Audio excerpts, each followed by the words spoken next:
Welcome student to Chhalaang to JEE and NEET with Gaud sir. बच्चे, आपको पता है कि इस सीरीज़ के अंदर हम आपको रैपिड रिवीजन करा रहे हैं और मैंने आपको मेजरमेंट चैप्टर करा दिया है, काइनेमेटिक्स पार्ट 1 करा दिया है। ठीक है, और मैंने कहा था आपको अब मैं काइनेमेटिक्स पार्ट 2 यानी वेक्टर्स कराऊंगा। तो चलिए बच्चे, चलते हैं काइनेमेटिक्स पार्ट 2 की तरफ। तो let us go to the Chhalaang का new episode, new period. Yes, चलिए।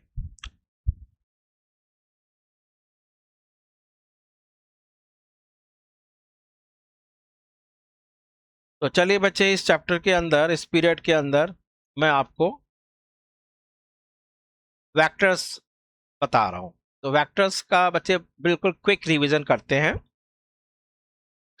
तो वेक्टर का रिप्रेजेंटेशन सबको पता है बच्चे। कोई भी जो वेक्टर है उसके अंदर मैग्नीट्यूड है और डायरेक्शन है। डायरेक्शन का मतलब है यूनिट वेक्टर। ठीक है, तो कोई भी वेक्टर बच्चे, कोई भी वेक्टर जैसे आर वेक्टर है तो उसके अंदर बच्चे मैग्नीट्यूड होता है और उसकी डायरेक्शन होती है। ठीक है, आर कैप को यूनिट वेक्टर कहते हैं, ये मैं बता दिया। चलो, अब बच्चे हमारे पास जो इम्पोर्टेंट पार्ट है वो हमारे पास बहुत सारे वेक्टर्स हैं। यूनिट वेक्टर, नल वेक्टर, ये नहीं बता रहा हूं मैं। Addition of vectors.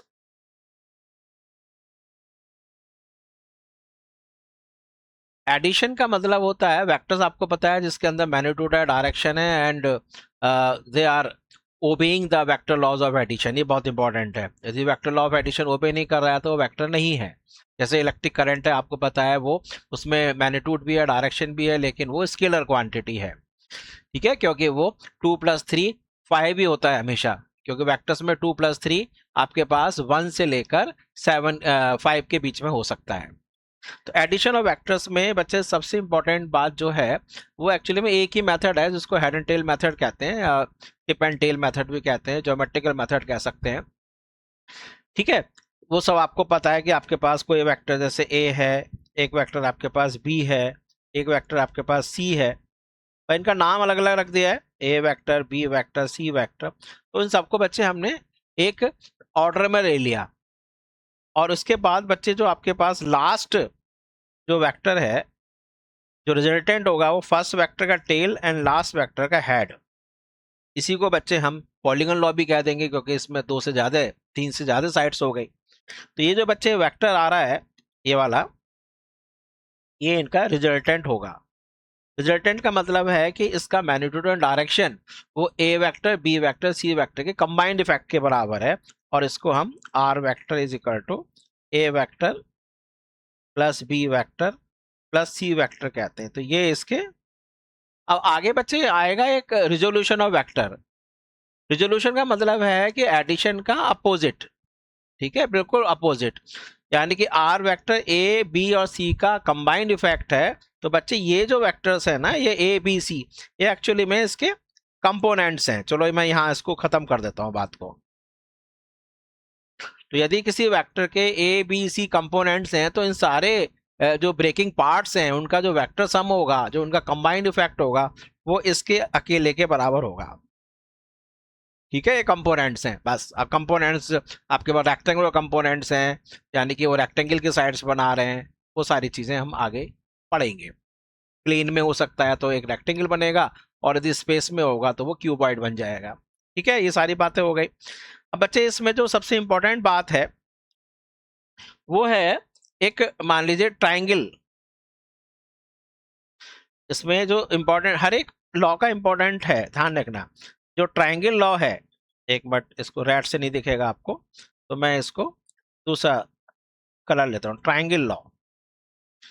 Triangle law का बच्चे एक स्पेशल फायदा ये होता है कि हमारे पास यदि दो vectors A vector B vector, यदि ट्राइंगल की दो एडजेसेंट साइड्स को रिप्रेजेंट कर रहे हैं, तो बच्चे इनका जो रिजल्टेंट होगा वो आपके पास क्लोजिंग साइड होगी, और जो अपोजिट ऑर्डर में होगा।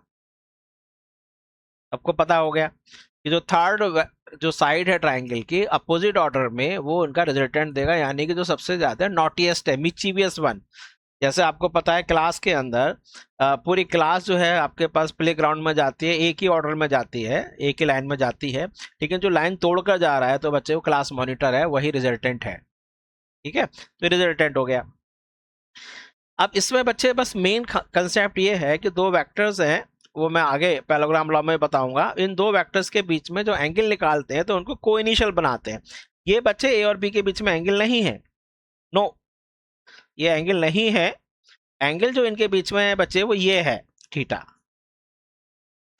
और रिजल्टेंट वेक्टर बच्चे ए वेक्टर के साथ कुछ एंगल अल्फा बना रहा है, तो आपके पास इसमें कोसाइन लॉ आता है कि r is equal to plus minus under root A square plus B square plus 2ab cos theta. ये हो गया, इसको कोसाइन लॉ भी कहते हैं, यानी कोसाइन लॉ कह देंगे। और जो रिजल्टेंट है वो आपके पास पहले वेक्टर से एंगल अल्फा बना रहा है, तो इसको डायरेक्शन कह रहे हैं। तो tan alpha is equal to बच्चे b sine theta upon a plus B cos theta. ये बच्चे हो गया ट्राइंगल। यही आपके पास पैरेललोग्राम लॉ भी होगा। तो इसमें फायदा क्या हुआ, बस आपको ये पता है ट्राइंगल लॉ में कि हमारे पास रिजल्टेंट कैसे पता लगाओगे। रिजल्टेंट पता लगाने के लिए मैं आपको जल्दी से बता दूं कि आपके पास देखिए, मैं दिखाता चला जा रहा हूं आपको, देखना जरा।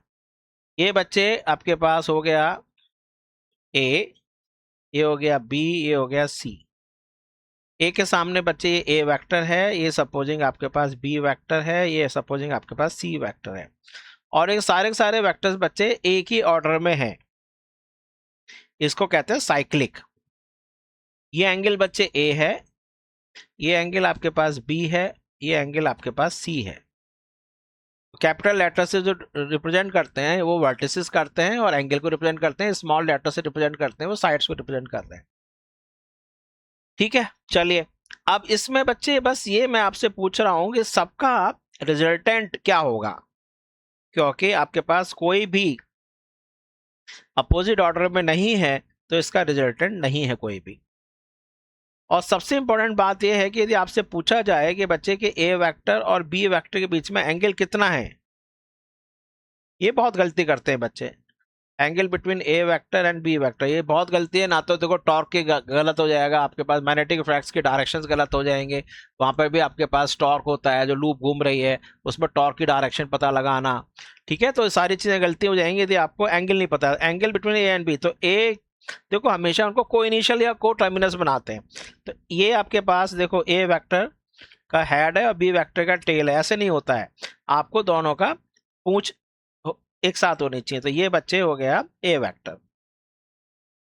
ए वेक्टर ये है, और ये अब आपके पास एंगल हो गया ए वेक्टर और बी वेक्टर के बीच में। और ये कितना एंगल हो गया, this angle is 180 degree minus C. ये मैं आपको थोड़ा समझाना चाह रहा था कि भाई दो वेक्टर्स के बीच में एंगल कैसे निकालते हैं, तो उनको को इनिशियल बनाया जाता है। अब एक और सबसे इंपॉर्टेंट चीज, जब भी बच्चे एक ट्राइंगल बनता है तो ध्यान रखना, तो उसमें हमें साइन लॉ ये बहुत काम करेगा आपको।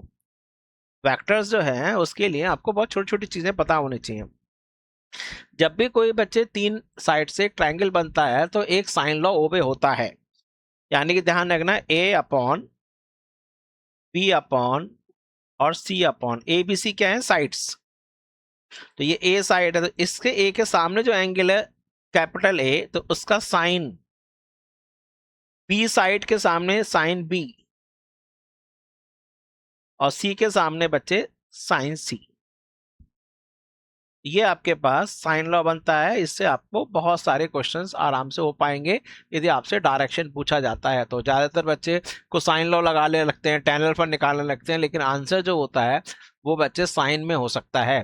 तो आपको ये ध्यान रखना है साइन लॉ। इसी का बच्चे एक दूसरा भी होता है कि तो तीन वेक्टर्स का रिजल्टेंट 0 है, इसका मतलब ये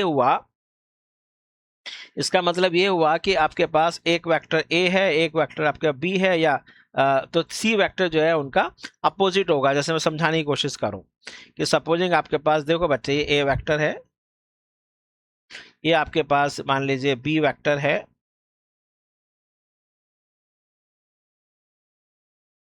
और ये आपके पास मान लीजिए ये सी वेक्टर है।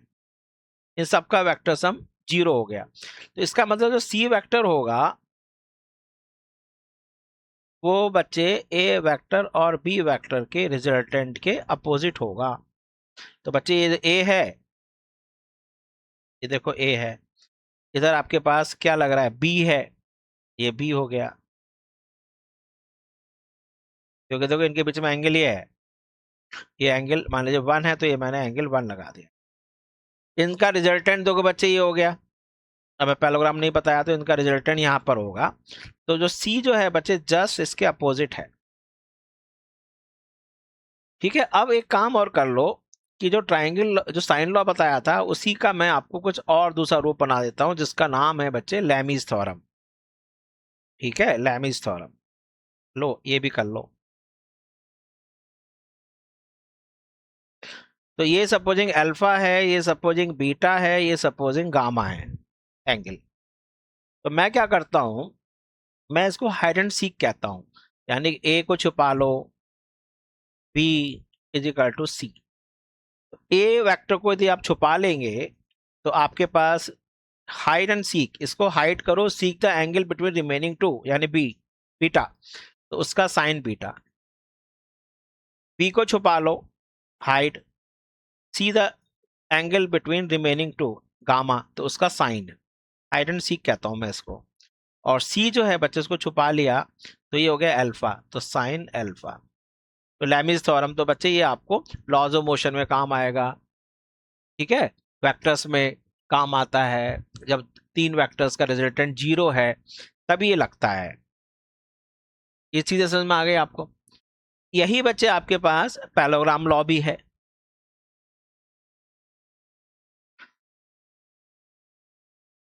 पैलोग्राम लॉ में क्या है कि आपके पास पहले से ही 2 वेक्टर्स को इनिशियल बने हुए हैं और हमने एक पैलोग्राम कंप्लीट किया, और उसका जो रिजल्टेंट है वो बच्चे ये आर वेक्टर हो गया।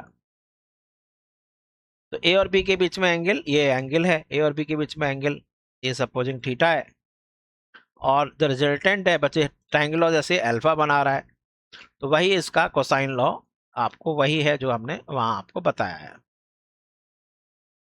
कि R square is equal to A square plus B square plus 2ab cos theta, and the angle which resultant makes with a vector is tan alpha is equal to a से बना रहा है, दूसरा लेते हैं बच्चे b, तो b sin theta upon a plus b cos theta। तो मैंने आपको ट्राइंगल लॉ का ट्राइंगल लॉ बता दिया, पैलोग्राम लॉ बता दिया, साइन लॉ बता दिया, लैमीज थ्योरम बता दी, ये सारी चीजें मैंने आपको बता दी हैं। ठीक है, अब कुछ जल्दी जल्दी से क्वेश्चंस आप कर पाओगे, ऐसी बात तो नहीं है कि नहीं कर पाएंगे। कि आपके पास बच्चे A vector plus B vector is equal to R vector. तो ध्यान रखना बच्चे कि आर की जो मैक्सिमम वैल्यू होगी वो आपका ए प्लस बी होगी, और आर की जो मिनिमम वैल्यू होगी वो A minus B whichever be greater वो होगी। तो इसका मतलब कोई भी जो वेक्टर होता है उसका 2 वेक्टर्स का जो रिजल्टेंट है दैट विल बी ग्रेटर और equal to subtraction and lesser or equal to their sum of magnitudes। इससे बहुत सारे क्वेश्चन हो जाते हैं।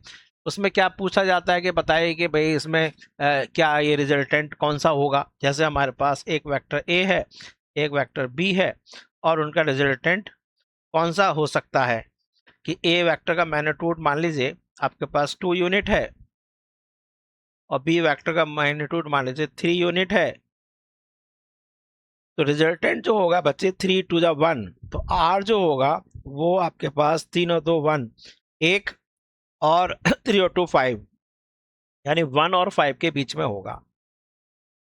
इससे आप क्वेश्चन कर पाएंगे। तो आज मैंने आपको थोड़ा सा एडिशन बताया। ठीक है, तो किस तरह से करते हैं बच्चे ये सब हो जाएगा आराम से। तो अब हम अगले उसमें इसी को कंटिन्यू करेंगे, और चीज़ें मैं बताऊंगा, रिजोल्यूशन और वेक्टर्स बताऊंगा। तो बच्चे रिवाइज करते रहिए। All the best.